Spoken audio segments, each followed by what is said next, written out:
If you had listened to me here, you would not have lost those 5 planes. If you had listened to me and you had said that yes, the Chinese and the Pakistanis are fused,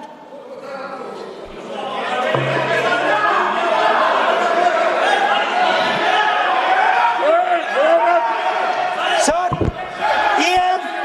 EM, External Affairs Minister says, yesterday in his speech, he says, the two-front war concept is a very old concept. I don't know what he's talking about. The two-front war concept is gone. It doesn't exist anymore. There is now a unified front concept where there is only one unified single front, and war is going to be held on multiple domains: space, electromagnetic, cyber, undersea, air, space, air, land, sea. So he does not even understand the basics of warfare. He's talking about two-front. That ship has sailed long ago. Speaker, sir, how did this integration between Pakistan and China take place? I want to make it clear. There is a center called CENTIAC, Center for AI and Computing, that was built in Pakistan with Chinese help.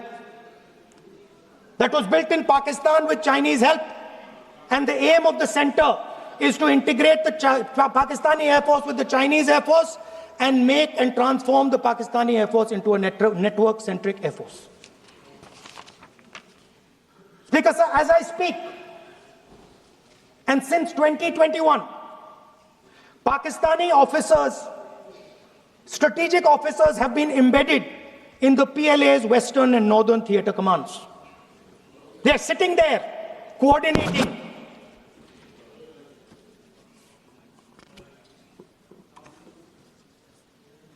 So it is important to understand that you did not have political will, that you did not give freedom of maneuver, but there is another problem. And the problem is that we are now facing not just China, not just Pakistan, but China and Pakistan fused as one militarily. Speaker, sir, it is dangerous in this time for the Prime Minister to use the forces to protect his image. It is dangerous for the country. The forces should only be used in national interest. The forces should be used with freedom. If you want them to be used, you want to unleash a tiger, free him.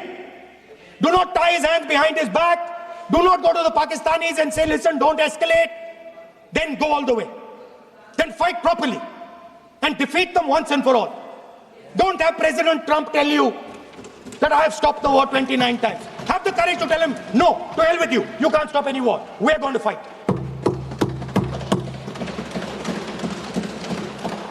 Speaker, sir, there is also I don't mean to keep mentioning External Affairs Minister, but it comes up because he's central to this discussion. I want to finish by telling you about something he said that shows the complete bankruptcy of the foreign policy of this government. Please remember that not a single neighboring country, not a single country condemned Pakistan. Not one. They condemned terrorism, they didn't condemn Pakistan. This is something that he didn't say. Now listen to what he has to say. And this shows you the mindset of these people. This explains why in his entire discussion yesterday of 1 hour, the defense minister did not say the word China. This explains it. And let me read the quote from the External Affairs Minister. Look, China, are the bigger economy. What am I going to do? As a smaller economy, am I going to pick a fight with the bigger economy? It is not a question of being reactionary. It is a question of common sense. Meaning he is scared. And this is the point. The point is that we are now facing in front of us Chinese and Pakistani fusion. And it is a very dangerous time. As you can see, it is a very dangerous time. And we cannot afford a Prime Minister who does not have the courage to use the army the way it has to be used. We cannot afford a Prime Minister who does not have the guts to say from here that Donald Trump is a liar. He didn't stop India from fighting. Okay. He's lying about the planes. Okay.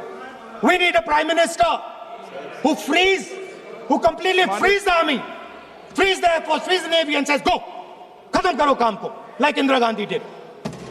Thank you, Speaker Sir. I'd like to end by saying this entire discussion is about the people who died in Pahalgam. It is a tragedy, and it was very disturbing to me, again yesterday, where they were talking about everything. They were talking about Pakistan, they were talking about everything, but they did not mention the people who died in Pahalgam. So let me finish. Finishing. Otherwise, you are not allowing, sir, LOP. Only this time, only allowing. Other time, mic is not allowed. Sir, do not allow India to be reduced to a battlefield where large powers are fighting. We have to navigate. We have to protect our interest. Second, to the Prime Minister, the nation is above your image, above your politics, and above your PR.